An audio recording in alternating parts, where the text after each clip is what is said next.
Well, hey YouTube. I'm just kind of doing a little more work. It's Monday night. I hauled one more load of dirt up in here. I've still got a lot more to go. That's 3 wheelbarrow fulls, so it'll probably take about 8 before I have enough to be happy with that.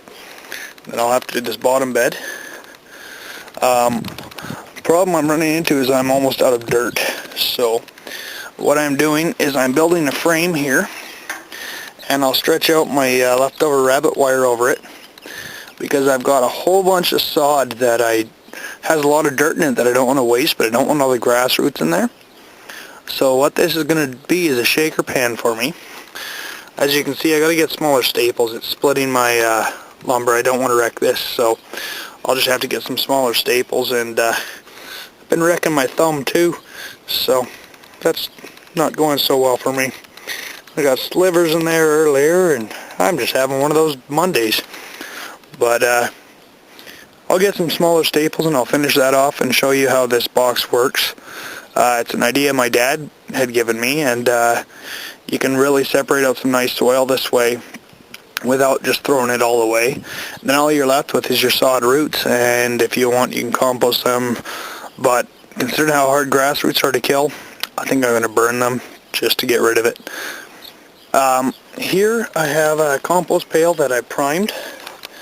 There's one that's been painted, and this was my indoor compost, and I will be leaving it in that pail for a while just to rot. I have the seal open so it can air out without pressurizing, and the reason I'm going to do this is just so that it rots a little more before it enters the compost pile, because this is all indoor compost. In this pail I was given by a neighbor a bunch of fish that he'd caught, just the guts and the fish eggs. And I know everyone I've seen says don't put meat in compost, and I'd agree with him because it'll stink, which is why I'm doing it in the barrel. And the reason I'm putting the fish in there is that I believe it was the Pueblo Indians, when they would plant their corn or their maize, they would slice a fish into steaks and then put the seed right in the middle of the steak and plant it that way. And I tried that with some corn last year, and while I didn't have much of a garden last year, the corn of all things was one of the few to actually produce something. It wasn't much, just because I was so far behind on watering, but it sprang up and it did produce some small fruit. So I'm going to, it's about half full, some of it household, most of it household, and then all the fish guts and eggs that I was given. And then I topped it off with grass I raked up in the yard, and I'm just going to leave this to rot, and I'll just turn it like this for a day or two, roll it around some, and the black paint will help absorb the heat of the sun and help this rot faster.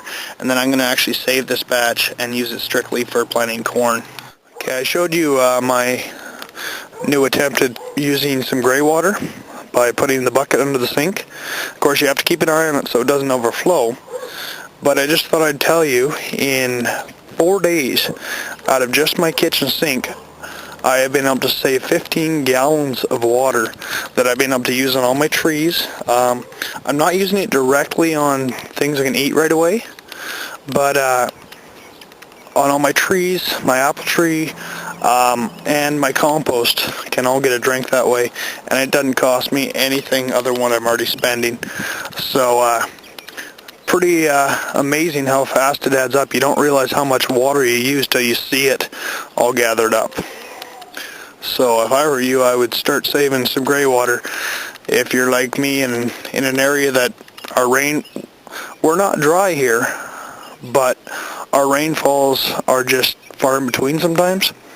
So it can be very dry, but if we keep things moist, we can actually improve the water table in our area, which is why I put in the pond right at the top end. And I didn't bring the liner right up to allow it, so when it's overflowing, it'll just soak in and come on down through the yard as it soaks. And I'm thinking of adding more ponds as well. that hopefully will be just step one. I just thought I'd show you, I showed you the other beds the other day, but I just thought I'd show how these, I believe it's spinach sprouts, because I had spinach in this end of the bed that went to seed, and it is just going nuts. You can see down here, I got some going to the second leaf stage already. I'm just trying to keep this moist.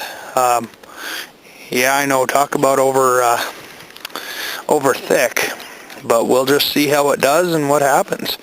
Hopefully I'll have more sweet peas come up. I just broke up the seeds from them, so hopefully those will work out. And I'm hoping to get some lettuce coming. Actually, there we go. There's a few little lettuces coming up here from last year's seeds as well. So we'll see what we get. Quick little update on my tulip. It's just coming up amazingly. I never planted this. But as you can see, I've got more than one coming here, so I almost wonder if it's growing an extra bulb maybe. I don't know how this works for sure, so I don't know if that'll do that or not.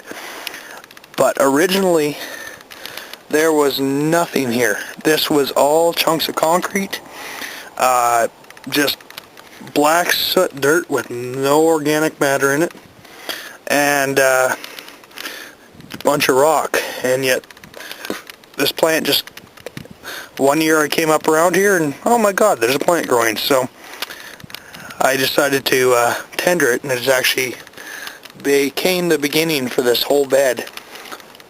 So it's amazing how much work one plant can make you. I'm not going to lie, this has been a lot of work, and will continue to be for a little while. I'm hoping to have it all done by the end of this month, and we'll see how it goes. It's a fair bit of work. I don't, up along here, any suggestions would be nice. What I'm going to do, this log here, sit like that.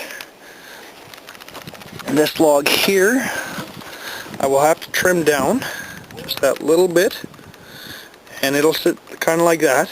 And then I want a bed coming down here. And right about this point, I'm going to terrace it across.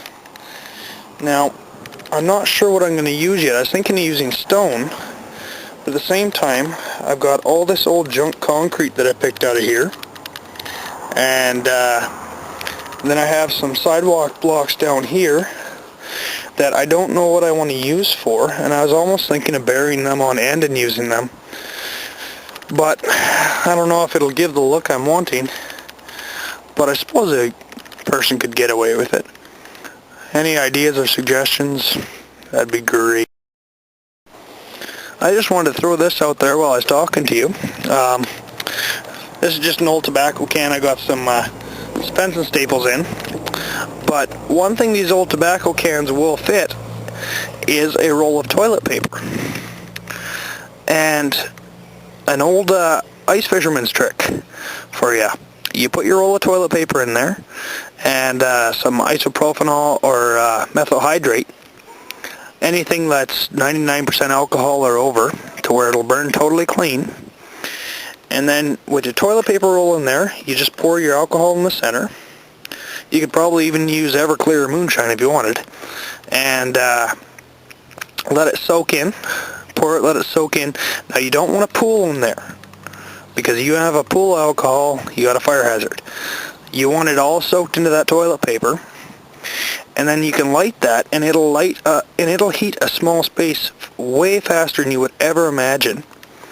The bad part about this can, I don't have a lid for it, and then all you have to do to put it out, put the lid on, and you're done.